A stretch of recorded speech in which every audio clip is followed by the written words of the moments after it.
नमस्कार, नई परख के राष्ट्रीय मुद्दा कार्यक्रम के इस साप्ताहिक संस्करण में आपका स्वागत है। हमारे साथ प्रोफेसर अभय दुबे हैं और आनंद वर्धन जी हैं।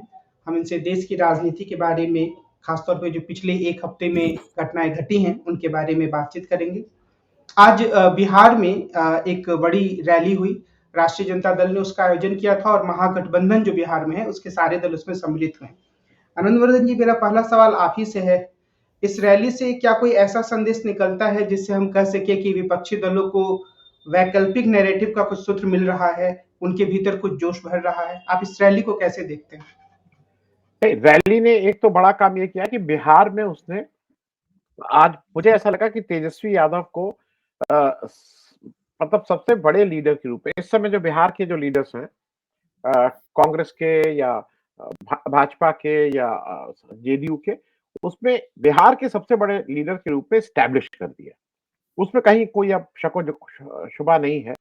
दूसरा ये हुआ कि इलेक्शन के इस समय जब अगले 5-7 दिन के बाद इलेक्शन अनाउंस होना है, ये रैली महत्वपूर्ण थी क्योंकि रैली बहुत पहले से प्लान नहीं थी।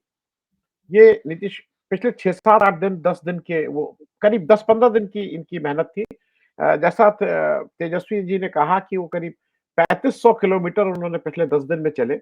बिहार के जितने जितने सारे सुदूर गाँव में और सुदूर जिले में गए और वहाँ से एक रिस्पॉन्स तो मिला था। रैली में एक अजीब-सी चीज़ मुझे ये दिखी कि रैली में हरे से ज़्यादा लाल झंडे मुझे दिखे।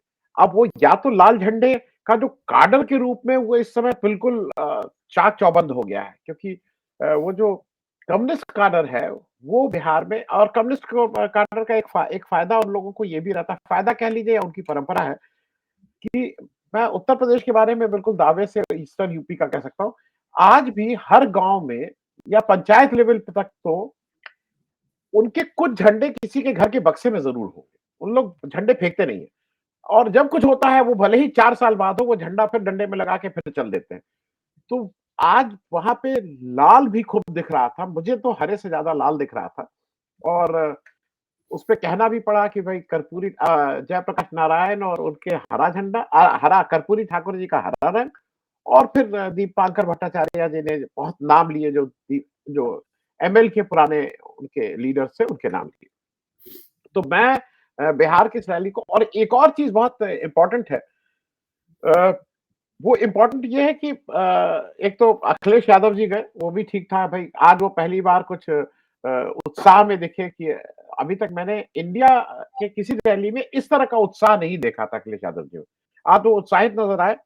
दूसरा एक चीज़ मुझे और बहुत ठीक ये लगती है कि केरल में लेफ्ट और कांग्रेस को आमने-सामने लड़ना है।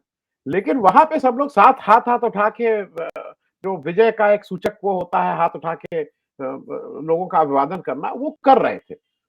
तो वो शायद मुझे ऐसा लगता है कि लेफ्ट फ्रंट की जो एक मैच्योरिटी है उनके उनके पॉलिटिक्स में और जिस तरह की वो पॉलिसीज़ को लेके एक अपने विचार के साथ बंधे हुए हैं, उनको ये जो एक टिपिकल होता है ना कि मेरा आपसे अगर नहीं है तो मैं हर जगह आपको हर बात पे नीचा दिखाने की कोशिश करूँगा, उस तरह की पॉलिटिक्स नहीं है। केरल में अगर आमने-सामने इलेक्शन लड़ भी रहे हैं, तो वो केरल राज्य की सीमा से जैसे ही बाहर निकलते हैं, वो इंडिया गठबंधन हो जाता है। तो एक एक ये संदेश भी मुझे ऐसा लगता है कि वो इम्पोर्टेंट था इस रैली में क्योंकि अब तो अगले 5-7 दिन के अब आप इलेक्शन के उसमें आते जा रहे हैं मोड में। तो उस तरह से अच्छी शुरुआत थी और एक ध्यान और रखिएगा कि ये एक एंड एक एक एक चीज़ और देखना होगा। बीजेपी ने कल 195 की लिस्ट जारी की है। बिहार, कर्नाटक और महाराष्ट्र अभी बीजेपी का मामला इतना उलझा हुआ है कि उन्होंने इसको अभी तक देखो किसी भी तरह से कोई भी नाम इन तीनों राज्यों में नहीं किए और मैं अंतिम बात कह के खत्म करूँगा। मुझे एक ही व्यक्ति के लिए व्यक्तिगत रूप से थोड़ा दुःख भी है और मतलब मैं उस शब्द का शायद व्यक्त नहीं कर पा रहा हूँ। नीतीश कुमार जिस ढंग से कल मोदी जी के सामने अब हिंदी का एक खराब वर्ड होता है, अभय जी सामने बैठे हैं तो मैं इतने खराब वर्ड यूज़ नहीं करता हूँ। रिरिया रहे थे, ये नहीं ज़रूरत थी। अरे भाई ठीक है, आप आ गए हैं, इधर आ गए हैं, बहुत लोग आ गए। अशोक चव्हाण भी इधर आ गए हैं उन्होंने। तो आपको ये सब कहने की और करने की क्या ज़रूरत थी? मुझे नीतीश जी को लेके व्यक्तिगत रूप से थोड़ा दुःख होता है और कष्ट होता है उससे। कमल जी। अभय जी, आज जब लालू प्रसाद यादव बोल रहे थे, तो उन्होंने एक ऐसी बात कही जो आमतौर पे आजकल की राजनीति में गायब होती जा रही है, मोदी जी पर सीधा हमला करना। थोड़ा व्यक्तिगत तरीके का भी कि वो हिंदू नहीं है, उनकी माँ का जब देहावसान हुआ या स्वर्गवास हुआ, तो उन्होंने बाल नहीं छिलवाए वगैरह-वगैरह। तो इस तरह की रणनीति को क्या आप सही मानते हैं या एक रणनीतिक चूक थी? आप इसे कैसे देखते हैं? भाई देखिए, जब भारतीय जनता पार्टी लगातार अपनी हिंदू पहचान को सामने रखती है और उसको मस्तक पर मुकुट की तरह पहनना चाहती है और उसके आधार पर लोगों की गोलबंदी करना चाहती है, तो उनके हिंदू होने में अगर कोई कमी होगी तो उसको तो रेखांकित किया ही जाएगा। और लालू यादव इस काम में माहिर हैं। और लालू यादव की जो शैली है उसमें आमतौर पर दूसरे लोगों के मुंह से जो बातें आपत्तिजनक लगती हैं, वो लालू यादव के मुंह से आपत्तिजनक नहीं लगती। ये उस व्यक्ति की एक विशेषता है। मैं बहुत उनको सुन चुका हूँ, निजी बातचीत भी उनसे है, सब कुछ है। तो वो उनकी एक खास बात है लालू यादव की। वो जब हम अगर वही बात करेंगे तो लगेगा ऐसे कि हम कोई अनावश्यक बात बोल रहे हैं। लालू यादव जो बात करेंगे तो लगेगा कि वो कुछ और ही वो बात बन गई, मतलब उनके मुंह से बात बन जाती है। तो जहां तक इस रैली का सवाल है, आनंद जी ने जो कहा मैं उससे 100% सहमत हूँ। आनंद जी ने बहुत बढ़िया उसकी समीक्षा की है। मेरा कहना यह है कि ये रैली इस बात को बताती है कि अगर इंडिया गठबंधन ने ठीक से अपने पत्ते खेले होते तो आज भारतीय जनता पार्टी बहुत पीछे होती चुनावी होड़ में उससे। इतनी शानदार रैली थी, इसका कोई जवाब नहीं है। जो नरेंद्र मोदी और जिस मंच पर नीतीश कुमार रिरिया रहे थे, उस मंच पे वहां लोग वो भीड़ जो कल दिखाई गई थी, जो टीवी पे कल दिखाई गई थी, वो इसके मुकाबले कुछ भी नहीं थी। और इस भीड़ के आने के बाद में जब वो मंच कंट्रास्ट में दिखाया जा रहा था, तो केवल मंच ही दिखाया जा रहा था, भीड़ नहीं दिखाई जा रही थी, वरना वो रैली बहुत कमजोर लगती। देखिए, ये रैली बताती है कि आज राष्ट्रीय जनता दल बिहार में नंबर 1 की राजनीतिक ताकत है। ये कोई फ्लूक में नहीं है, ये कोई ऐसा ही नहीं हो गया था पिछले चुनाव में। वो वास्तव में बहुत ही शक्तिशाली है। और जब एक गठबंधन बन जाता है, तो वो गठबंधन उस शक्ति को और बढ़ा देता है। याद रखिए कि जो महागठबंधन है, वो इंडिया गठबंधन से पहले का है। इसी तरह महाराष्ट्र का जो महाविकास अघाड़ी है, वो भी इंडिया गठबंधन से पहले का है। ये दोनों क्षेत्रीय गठबंधन भाजपा विरोधी इंडिया गठबंधन के आधार स्तंभ हैं। इंडिया गठबंधन रहे न रहे, ये दोनों अपनी जगह पर खड़े होकर लगातार लड़ रहे हैं। और नीतीश कुमार के पलटी मार जाने के बावजूद भी जो राष्ट्रीय सर्वे हुए, खासतौर से जो आज तक पर दिखाया गया था देश का मूड सर्वे में, उसमें बिहार में भी भाजपा नुकसान में है, दिखाई गई थी, और महाराष्ट्र में भी भाजपा नुकसान में दिखाई गई थी। आनंद जी ने बिल्कुल ठीक कहा कि अभी भाजपा को बिहार में सीटों के तालमेल में काफी दिक्कतें उठानी पड़ेंगी। हो सकता है कि ये भाजपा का जो गठबंधन है वो कुछ बिखर भी जाए। उपेंद्र कुशवाहा का आज का बयान आप देखिए, वो सब चीजें वहां ठीक नहीं है। दूसरी एक और बात है, नीतीश, जो आनंद जी ने कहा, नीतीश कुमार वास्तव में रिरिया रहे थे, लेकिन वो जिस तरह के राजनेता हैं और जिस तरह की तिकड़म उनके दिमाग में हमेशा चलती रहती है, उसमें यह भी है कि वो रिरियाते रिरियाते भारतीय जनता पार्टी का नुकसान भी कर सकते हैं। ध्यान कीजिए, अभी कन्हैया भेलारी ने एक बात याद दिलाई कि 8 अगस्त को सब जब बैठक हुई थी तो सब लोग तारकिशोर राय वगैरह सब हंस रहे थे, लेकिन अगले दिन नीतीश कुमार ने बाजी पलट दी, तो सब लोग हंस रहे थे। तो नीतीश कुमार अभी तक तैयार नहीं हुए हैं मंत्रिमंडल का विस्तार करने के लिए। भाजपा के दबाव डालने के बावजूद उन्होंने अभी तक हाँ नहीं की है। वो कह रहे हैं कि लोकसभा चुनाव के बाद मंत्रिमंडल का विस्तार करेंगे।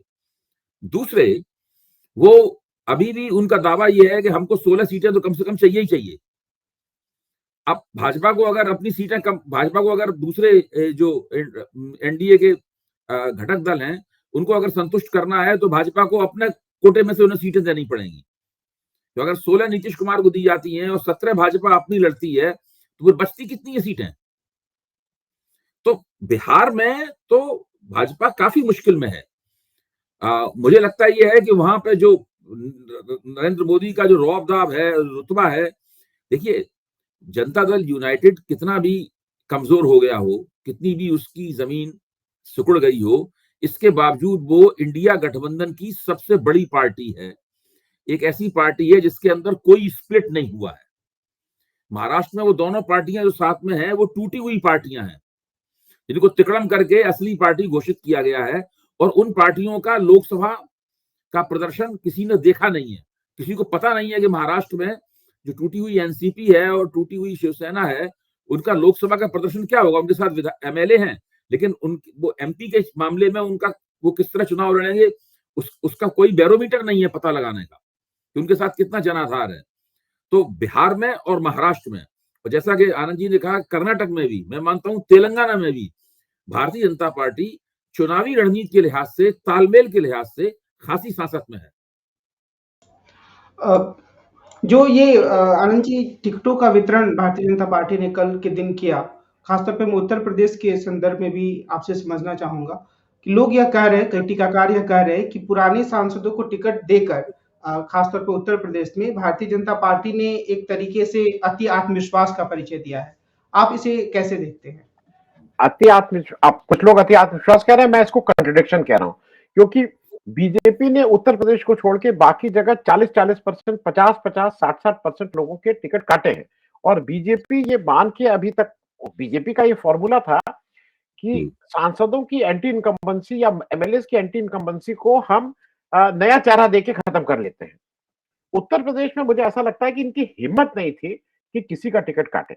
मैं ये बात जोर देके कह रहा हूं कि 2 जगह सिर्फ ये मामला हुआ है। श्रावस्ती में उन्होंने साकेत मिश्रा या साकेत मिश्रा, साकेत नाम होना चाहिए, सकेत क्यों कहते हैं लोग मुझे मालूम नहीं, नृपेंद्र जी के लड़के, और एक जौनपुर में कृपा शंकर सिंह को लाके वो शायद बैलेंस करने की कोशिश की गई थी, जो अमित शाह के अभिषेक सिंह जो आईएएस अधिकारी थे, और धनंजय सिंह जो जिनके पीठ पे योगी जी का हाथ था, इन दोनों लोगों को बैलेंस करने के लिए वो कृपा शंकर सिंह को ले आए हैं। तो अब ये कुछ सीटें ऐसी हैं जो श्योर शॉट बीजेपी अपने खाते से मान के चल रही है कि उनको अब दे दिया है कृपा शंकर सिंह। कृपा शंकर सिंह बंबई के हैं, अगर यहाँ आए हैं तो पैसा ऐसा तो बीजेपी से क्या लेंगे, बीजेपी को कितना देंगे, इसकी बातचीत ज्यादा होगी। लेकिन दूसरा मैं एक और चीज कह रहा हूं, केवल उत्तर प्रदेश नहीं, बीजेपी ने एक संकेत और दिया है। मुझे एक चीज अभी भी नहीं समझ में आती है कि कांग्रेस और बीजेपी का ये फर्क है। कांग्रेस, कल मैं देख रहा था, कमलनाथ भी उस मंच पे बैठे हुए थे जिसपे जिसपे माफ कीजिएगा, राहुल गांधी कल जब वो राजस्थान से मध्य प्रदेश जा रहे थे। हालांकि वो अलग बात है कि राहुल गांधी उनसे बहुत बात नहीं किए, उनका नाम भी पीछे लिया गया, वो सब अपनी बात है जिसको हम लोग पढ़ने की कोशिश कर रहे थे। लेकिन यहाँ पे वो संदेश बिल्कुल साफ देती है बीजेपी। गडकरी का उस इंटरव्यू के बाद, जिसमें गडकरी जी ने बिल्कुल ठीक से मोदी जी का बिना नाम लिए उनके बारे में कुछ कुछ कहा और फिर समस्याओं को भी वो कराया। कल गडकरी जी का लिस्ट पे नाम नहीं आया। भाई, आप अगर इतने नाम निकाल रहे थे, गडकरी जी का नाम तो निकाल ही सकते थे। लेकिन मुझे लगता है ये जो आदत एक बीजेपी नहीं, मोदी जी की जो आदत है कि सबको अपनी जगह दिखा देने की, वो शायद गडकरी जी के भी केस में है।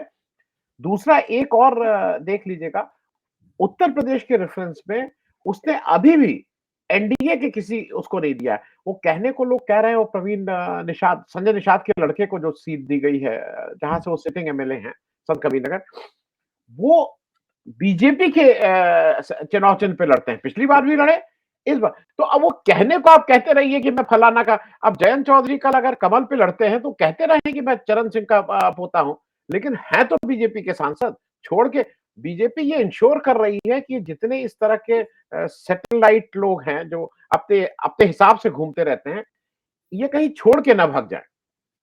अगर अगर संजय निषाद को रहना है तो वो बीजेपी के टिकट पे है। तो अभी तक उत्तर प्रदेश में भी एनडीए को एक भी सीट नहीं दी गई है। मतलब जो इनके, जिसमें वो कह रहे थे ओम प्रकाश राजभर को देंगे, फिर इनको देंगे, जो अनुप्रिया पटेल हैं उनको देना था, 2 सीटें उनको देनी थी, 2 सीटें जयंत चौधरी को देनी थी, वो अनाउंस नहीं हुई है। तो उत्तर प्रदेश में भी कोई ऑल इज नॉट वेल। उन्होंने सारे पुराने लोगों को रिपीट किया, किसी एक का भी टिकट काटने की हिम्मत नहीं हुई है। मैं एक नाम ले लूं, मतलब मेरे बिल्कुल घर जैसे, जगदम्बिका पाल का बिल्कुल सर्टेन था। जगदम्बिका पाल को भी ये था कि मैं यहां से जा रहा हूं, वो सपा की तरफ से कोशिश हो रही थी कि सपा से उनको टिकट मिल जाए, डुमरियागंज। उनका टिकट नहीं काटा है, कहीं का टिकट कोई नहीं कटा है, और स्टेटस को मेंटेन रखा गया है। और शायद उसका एक बड़ा कारण यह है कि यहाँ पे ये रिस्क नहीं लेना चाहते हैं कि कहीं विद्रोह, क्योंकि यहाँ पे एक व्यक्ति, ध्यान रखिएगा, उन्होंने अभी तक एक भी इंडिकेशन ऐसा नहीं दिया है, लेकिन स्टेट के जो हेड के रूप में योगी यहां बैठे हुए हैं, और अमित शाह और योगी जी के बीच में सब कुछ अच्छा नहीं है। तो शायद इसका भी एक बड़ा कारण है कि इन्होंने उस स्टेटस को बिल्कुल भी चेंज नहीं किया, वैसे ही मेंटेन रखा है, ऐसा मुझे लगता है। कमल जी। क्या ये एक नुकसानदेह रणनीति हो सकती है आने वाले चुनाव में? जो स्थानीय सांसद हैं, उनको काफ़ी नुकसान पहुँचा सकते हैं? बिल्कुल, मुझ इसमें कुछ सोचना ही नहीं है, क्योंकि क्योंकि इनको मेरे हिसाब से अगर आपको याद हो 3 दिन पहले चल रहा था कि एक्सपेंशन होने वाला है, एक्सपेंशन होने वाला है, और ये भी चल रहा था कि योगी जी की इच्छा के विरुद्ध ओम प्रकाश राजभर को लेना पड़ेगा, इनको लेना पड़ेगा। और ओम प्रकाश राजभर बाहर इंटरव्यू भी दे रहे थे, अब मैं मंत्री बनने वाला हूं, वो इंटरव्यू दे दिए थे। उनकी दिक्कत क्या है कि वो पहले ही सब कुछ बोलने लगते हैं, तो वो कह रहे थे मैं इंटरव्यू वो देने वाला हूं। अब भले ही 2 दिन का डिले हो, 4 दिन का डिले हो, जो मोदी जी ट्रीटमेंट जयंत चौधरी को दे रहे हैं, वो योगी जी भी यहाँ बहुत से लोगों को उस तरह का ट्रीटमेंट देके उनको अपनी जगह बता दे रहे हैं कि मैं औकात शब्द नहीं यूज करता हूं, अच्छा शब्द नहीं है, लेकिन उनको अपनी जगह, he is showing them their place कि तुम यहाँ के हो, वो स्पष्ट कर दे रहे हैं योगी। जी। आज अभी से बहुत सारे उम्मीदवारों ने, पवन सिंह ने खास तौर में उनका नाम लिया गया, आसनसोल से मना कर दिया कि हम चुनाव नहीं लड़ेंगे। मैं खबर देख रहा था कि नितिन पटेल, जो एक समय बहुत कद्दावर नेता थे गुजरात में, उन्होंने भी मना किया कि मैं चुनाव नहीं लड़ूंगा। फिर ये हुआ कि जो हर्षवर्धन जिन्होंने कहा कि मैं राजनीति से बाहर जा रहा हूँ। तो ये सारा कुछ जो भारतीय जनता पार्टी में हो रहा है, उसे हम कैसे समझें, कैसे पढ़ें कि थोड़ी घबराहट वहां के उम्मीदवारों को भी है? देखिए, भारतीय जनता पार्टी तो अति आत्मविश्वास की ओवरडोज का शिकार है। एक तो अति आत्मविश्वास, और उसका भी उन्हें ओवरडोज हो गया है भारतीय जनता पार्टी को, ऐसा मुझे लगता है। लेकिन धीरे धीरे उनकी समझ में आएगा कि उन्होंने कुछ गड़बड़ कर दी है। और मुझे ये भी कहीं लग रहा है कि उत्तर प्रदेश में जिन सीटों के नाम घोषित किए गए हैं, हो सकता है कि उनमें से आखिर में आयन मौके पे कुछ बदलें वो। जैसे कि अभी कुछ नई नई घटनाएं घटित हो रही हैं। जो बाराबंकी के सांसद हैं, अभी भड़ास फॉर मीडिया में देख रहा था, तो उसमें उनकी तस्वीर भी है और उनका नाम भी है, उपेंद्र सिंह रावत। तो उनके खिलाफ 2 अश्लील वीडियो चल रहे हैं सोशल मीडिया पर। रावत जी का कहना यह है कि ये आर्टिफिशियल इंटेलिजेंस से बनाए गए हैं, उनमें मेरी मुंडी चिपका दी गई है उनके अंदर। लेकिन वो वीडियो जम के चल रहे हैं, और बहुत से लोगों जिन्होंने वीडियो वो देखे हैं, मैंने देखा नहीं है, उनका मानना यह है कि वो देखने से नहीं लग रहा है बिल्कुल कि ये मॉर्फ्ड है, यानी आर्टिफिशियल इंटेलिजेंस का इसमें सहारा लिया गया है। तो वो एक बाराबंकी का टिकट, बिल्कुल उसके ऊपर एक सवालिया निशान लगा हुआ है। आपने पवन सिंह रावत का नाम लिया, पवन सिंह का नाम लिया आपने, तो पवन सिंह की स्थिति ये है कि अगर पवन सिंह को आसनसोल से टिकट दे दिया जाता तो संदेश खाली पे जो हंगामा भाजपा मचा रही है, वो बिल्कुल 100% पलट जाता।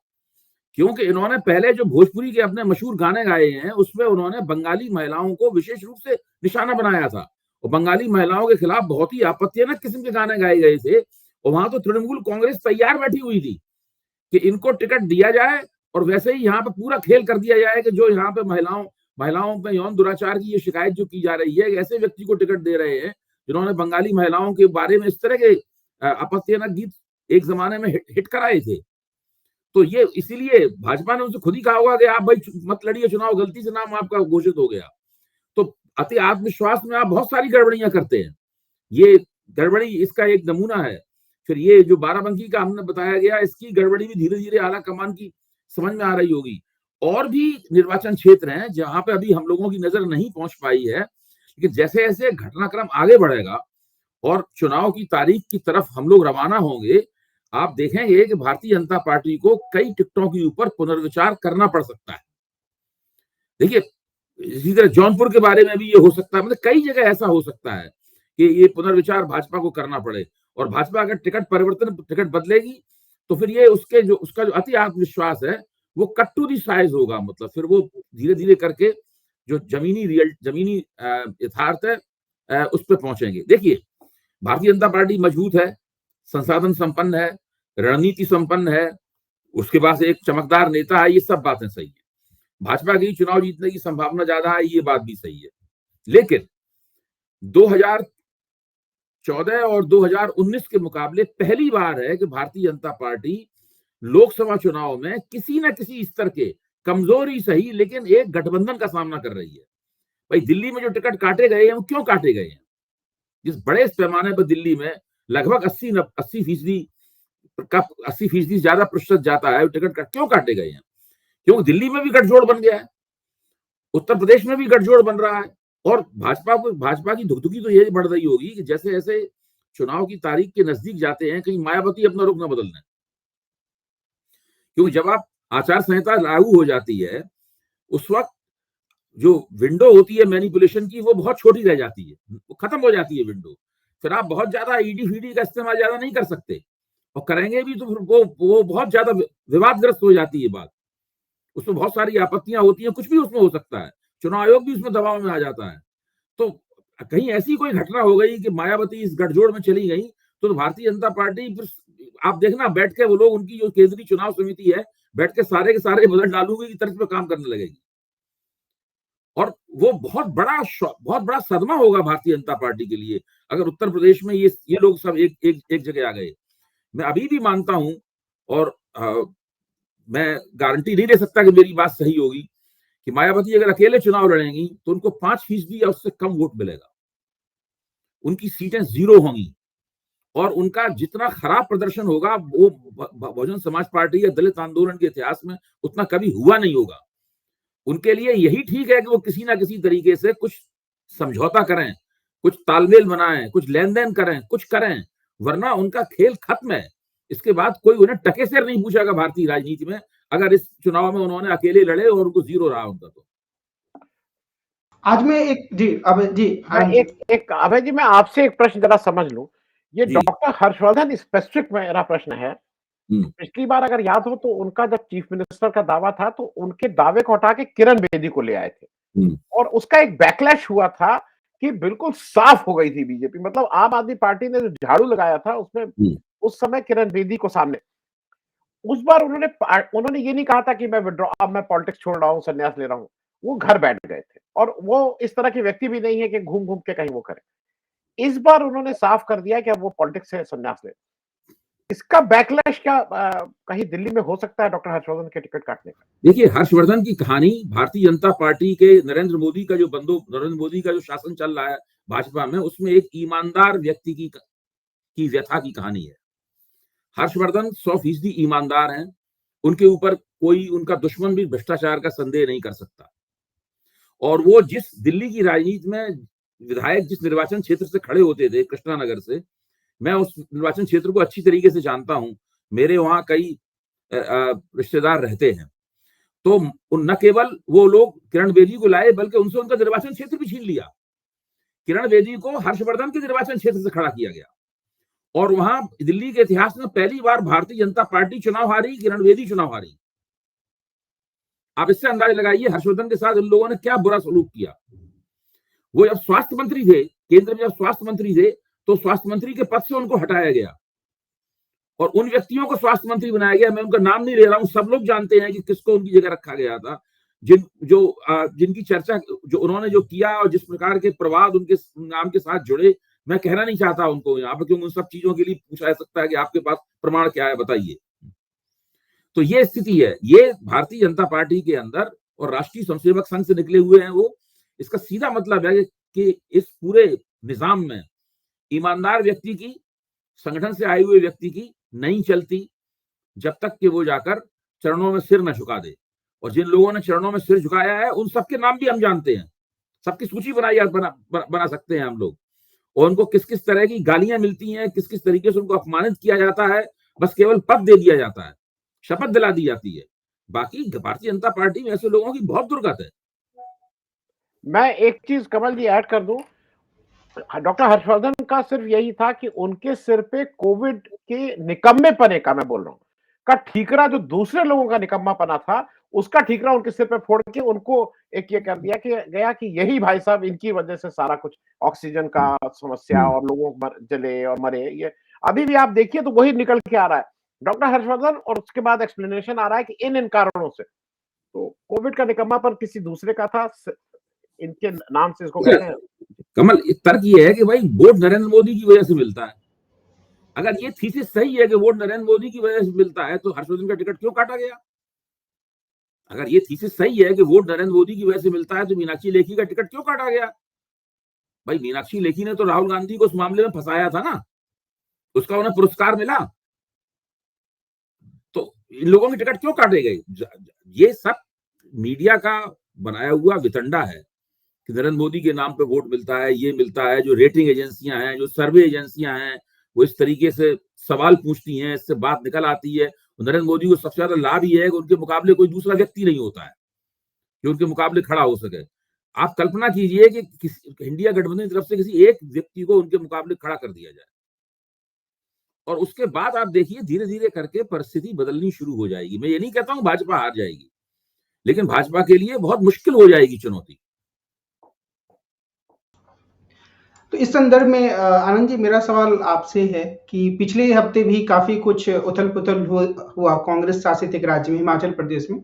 अभी तक वहाँ पर शांति तो नहीं आई, हो सकता है कि सरकार भी गिर जाए। तो क्या हम ये माने कि ये तोड़-फोड़ या इस तरीके से पाला बदल ये आगे चलते रहने वाला है और वो नैरेटिव के स्तर पर इंडिया गठबंधन को इन चुनाव में बहुत ज़्यादा गंभीर रूप से नुकसान पहुँचाने वाला है? अब इस पूरे घटनाक्रम पे आपकी क्या टिप्पणी रहेगी? नहीं, हिमाचल प्रदेश में बिल्कुल आप जो कह रहे हैं बिल्कुल सही है कि हिमाचल प्रदेश का ऐसा लगा था कि ऊपर से कि वो सारा मामला सेटल हो गया है और जो प्रतिभा सिंह जी हैं और उनके बेटे मान गए हैं, लेकिन शायद अभी वो सेटल हुआ नहीं है। लेकिन मुझे ऐसा लगता है कि रणनीतिक रूप से लोकसभा से पहले वो सरकार गिरना थोड़ा अब मुश्किल हो गया है, क्योंकि संख्या बल के हिसाब से उनको एक बार विधानसभा में जाना होगा। अगर ये मान लीजिए कि उनके लड़के विक्रमादित्य जी वोट नहीं भी देते हैं, तब भी 33 उनके पास हैं। अगर 3 इंडिपेंडेंट में मान लें तो 28 उधर है, वो थोड़ा टाइट रहेगा। और दूसरा एक ये भी है कि जो 6 लोगों को इन्होंने जो निष्कासित किया है, उसकी वजह से मुझे ऐसा लगता है डिस्क्वालीफाई कर दिया। निष्कासित क्या किया, अब उनको दोबारा इलेक्शन लड़के आना पड़ेगा। कोई भी आज की तारीख में, चाहे वो हिमाचल का एमएलए हो और चाहे वो उत्तर प्रदेश का एमएलए हो, इलेक्शन में दोबारा जाना बहुत आसान चीज़ नहीं होती। कोई नहीं चाहता है। तो मुझे लगता है कि अब उन 33 या जो जो बचे इनके एमएलएज़ हैं, उसमें इतनी जल्दी तोड़ना थोड़ा मुश्किल होगा। लेकिन ये आपका कहना बिल्कुल सही है कि हिमाचल प्रदेश में ऑल इज़ नॉट वेल, और एक डिसाइसिव मुझे एक्शन कहीं न कहीं, जैसे प्रमोद कृष्णन का जब पानी सर के ऊपर हो गया, तो अब प्रमोद कृष्णन को नहीं निकालते तो क्या करते? उसी तरह से इनको कुछ लोगों के बारे में अगर जैसा अभय जी उसको बार-बार कहते रहते हैं कि कांग्रेस निर्णय नहीं लेती है। अ, मध्य प्रदेश के कुछ नेताओं के लिए अगर निर्णय नहीं लिया गया, हिमाचल प्रदेश के जो लोग हैं अगर निर्णय नहीं लिया गया, तो उसमें कांग्रेस का ही नुकसान है। वो 4 सीटें हैं, अगर कांग्रेस डिसाइसिवली नहीं खेलती, तो चारों सीटें उसके हाथ से फिर से निकल सकती है हिमाचल प्रदेश में। उसका मूल्य यही हो सकता है, जो अदरवाइज़ एक बहुत खराब इंडिकेशन होगा पोस्ट पोल के लिए। आज की तारीख में मुझे नहीं लगता है कि लोकसभा से पहले सरकार मतलब गिराना अब संभव हो पाएगा। आचार संहिता लगने जा रही है 6-7 दिन के बाद। आपने आचार्य प्रमोद कृष्णम का जिक्र किया, वो भारतीय जनता पार्टी में शामिल नहीं हुए, उन्हें कहीं टिकट भी नहीं मिला, तो वो राजनीतिक लाभ नहीं ले पाए जो गुणगान करते थे मोदी जी का और जिसकी उनको उम्मीद थी, हम ऐसा कह सकते हैं? वो ये सब लोग देखिए झूठ बोलते हैं। ये लोगों को किसने कहा था कि इनको टिकट मिला? ये बाहर आके कहते हैं मुझे टिकट मिलेगा, मुझे ये ये प्रमोद कृष्णन जी बहुत सीरियसली, और मैं मतलब नाम नहीं ले सकता, अपने को कहते थे बहुत से लोगों में कि मुझे, जब उस समय खींचतान चल रही थी कि अशोक गहलोत इंडिया अरे कांग्रेस के प्रेसिडेंट पद के लिए वो है मतलब उनको नामित किया जा रहा था, फिर हुआ, ये अपने को बनाना चाह रहे थे इंडिया कांग्रेस का प्रेसिडेंट, भाई बहुत सीरियस थे। फिर इनको ये बुरा लगता था कि मेरा नाम क्यों नहीं चलता है अध्यक्ष पद के लिए। मतलब अब अगर किसी का दिमाग इस तरह का हो जाए तो उसपे क्या टिप्पणी करिएगा आप? और मैं टिप्पणी इसलिए करने से बचता हूँ 2 लोगों का, कोई गेरुआ पहन लेता है और अगर सफेद पहन लेता है तो उसपे टिप्पणी करते हुए थोड़ा बचना चाहिए। जो आज लालू जी ने जिस तरह से कहा, जो अभय जी कह रहे थे, वो हम लोगों को कहने में सफेद वस्त्र वाले, भगवा वस्त्र वाले, एक मतलब इन लोगों को क्या बोले? इन लोग सफेद-सफेद पहन लेते हैं, अपने को आचार्य और सन्यासी और स्वामी बोलने लगते हैं, और उसके बाद हरकतें ऐसी करते हैं जो जिसके लिए कोई मतलब जो जो छोटा-मोटा सभासदी का भी जो प्रत्याशी हो वो भी शर्मा जाएगा। तो प्रमोद कृष्णन के लिए क्या कहा जाए? प्रमोद कृष्णन को टिकट मिलना भी नहीं चाहिए और बीजेपी टिकट देके उसका कोई फायदा नहीं होगा। प्रमोद कृष्णन के पीछे आदमी कहाँ, मतलब आप बीजेपी के पॉइंट ऑफ व्यू से सोचिए, उनका क्या फायदा है? प्रमोद कृष्णन को टिकट देके जो जो बीजेपी को लेना था वो ले चुका है। बीजेपी को जो जो एक दिखाना था वो कर चुके हैं कि देखो तुम्हारा एक आदमी था, वो तुम्हें ही कितनी गाली दे रहा है। तो मेरे ख्याल में उनको टिकट ना मिलना था, ना मिलेगा। वो अपना खुद ही कहते रहेंगे कि मैं प्राइम मिनिस्टर की रेस में हूँ। मोदी जी आके मुझसे कान में कह गए थे कि प्रमोद जब मैं हटूंगा प्रमोद तो तुम आ जाना, मुझे तुम्हारे ऊपर विश्वास है। इस तरह की कहानी अभी वो चलाएंगे, इसमें कोई वो नहीं है, मुझे कोई आश्चर्य नहीं होगा। प्रमोद कृष्ण इसी तरह के हैं, कोई दिक्कत नहीं। एक आखिरी सवाल अभय सर आपसे कि आज मैं देख रहा था एक प्रेस कॉन्फ्रेंस सोमनाथ भारती ने किया और उन्होंने काफी आक्रामक अंदाज पे जो भारतीय जनता पार्टी की कैंडिडेट है बांसुरी स्वराज, उन पर देशद्रोह का आरोप लगाया कि उन्होंने ललित मोदी का केस लड़ा था। तो मुझे बस ये लगा कि अगर चाहे हम तेजस्वी यादव को देखें या फिर अखिलेश यादव को देखें, जो क्षेत्रीय दल आम आदमी पार्टी तो एक तरह से राष्ट्रीय दल है, उनके साथ मिलकर एक ज्यादा उत्साहपूर्वक चुनाव लड़ते हुए या आक्रामक तरीके से चुनाव लड़ते हुए इंडिया गठबंधन दिखता है। ऐसा हम कह सकते हैं कि कम से कम देखिए, जहां पर गठजोड़ हो, मैं इस तरह से देखता हूं, जहां गठजोड़ हो गया है और सीटों का बंटवारा भी हो गया, जैसे दिल्ली में हो गया है, तो दिल्ली में तो अब कोई दिक्कत ही नहीं है उनको। वो अपनी रणनीति बना सकते हैं, उस रणनीति अमल कर सकते हैं, उनके पास आत्मविश्वास है, उन्हें पता है कि हमें कितनी कहाँ अपने संसाधन लगाने हैं, कहाँ नहीं लगाने हैं, हमें इनकी कितनी मदद करनी है, उनकी मदद कितनी करनी है। सबको पता है कि हमें कितने वोट अपने ट्रांसफर कराने हैं, उनके वोट उधर कितने ट्रांसफर होंगे। अब अल्पसंख्यक वोट, लोग पहली बार है लोकसभा चुनाव में अल्पसंख्यक वोट एक ही ध्रुव पे जाएंगे। 2014 में अल्पसंख्यक वोट बढ़ गए थे और 2019 में भी अल्पसंख्यक वोट बढ़ गए थे। जितना भी भाजपा विरोधी वोट है वो सब बिखर गया था, वो सब अब एकताबद्ध हो जाएगा। तो भारतीय जनता पार्टी की चिंता इसमें जायज है, इसलिए भारतीय जनता पार्टी ने इतने टिकट काटे हैं और नए लोगों को वो लाई है। तो आप देखिए क्या होता है। वो तो सोमनाथ भारती तो वैसे भी अपनी आक्रामक राजनीति के लिए वैसे भी जाने जाते हैं और इन बातों का जवाब देना भारतीय जनता पार्टी के लिए मुश्किल है। लेकिन बातों से पूछी जानी चाहिए भाई कि आपने उनका क्यों लड़ा मुकदमा। मतलब वकील के तौर पर ठीक है, आप जो मन में आया कर सकते हैं, आप कातिल को बेकसूर ठहराने की कोशिश कर सकते हैं। लेकिन जब आप पॉलिटिकल डोमेन में हैं और आप राजनीति में हैं और आपने एक ऐसे व्यक्ति को बचाने की कोशिश की है जो जनता के पैसे लेकर भागा हुआ है विदेशों में, दिन रात मोदी जी के ऊपर उसका इल्जाम लगता रहता है, तो ये सवाल तो उनसे पूछा ही जाएगा। मैं कमल जी अगर वो हो तो मैं 1 मिनट मैं भाषा की जरा बात कर लूं, क्योंकि मैं भाषा पे बिहार से 2 लोग निकले हैं और मैं दोनों का कंपैरिजन इसलिए कर रहा हूं कि समझना आसान हो जाएगा। मनोज तिवारी साहब भी बिहार से आते हैं और उन्होंने एक लंबी राजनीति पारी खेल के अब दिल्ली में स्टैब्लिश होगा, उन्हीं का टिकट नहीं कटा है। लेकिन जो अभय जी कह रहे थे, अभी हाल में 2-4-5 दिन पहले मोदी जी और कुछ लोग बैठ के नाश्ता कर रहे हैं या खाना खा रहे हैं और मैं टर्म यूज कर रहा हूं, वो चाकर की तरह खड़े होके वहां हाथ बांध के खड़े हुए हैं। मतलब एक एमपी है भाई, लोकल एमपी है, आप ऐसे कैसे खड़े हो सकते हैं? आप अपने, मैं ये समझ सकता कि उनके घर में कोई वो होता और घर में खिला पिला रहे होते और अरे सार्वजनिक उसमें पार्टी का फंक्शन है, चाकर की तरह खड़े हैं और फिर जब किसी ने बुलाया तो कैसे दौड़ के भागे जा रहे हैं।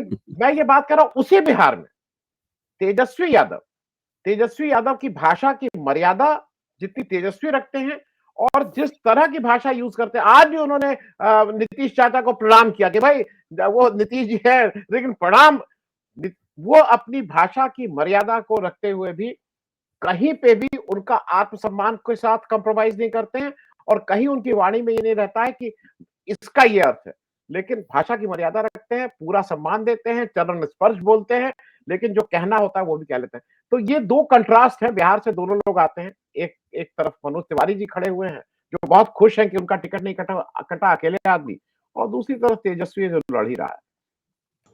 ये भी हो सकता है कि उनके खड़े होने का ही नतीजा कि उनका टिकट नहीं कटा। हाँ, नहीं हो नहीं सकता है, यही वजह ही है, तो होने की क्या संभावना की क्या बात जी, तो आज की बातचीत को तो हम यही विराम देते हैं और फिर हम अगले हफ्ते मिलेंगे और आनंद वर्धन जी से और अभय जी से देश की राजनीति के बारे में बातचीत करेंगे। आप दोनों लोगों को बहुत-बहुत धन्यवाद आज के कार्यक्रम के लिए। नमस्कार।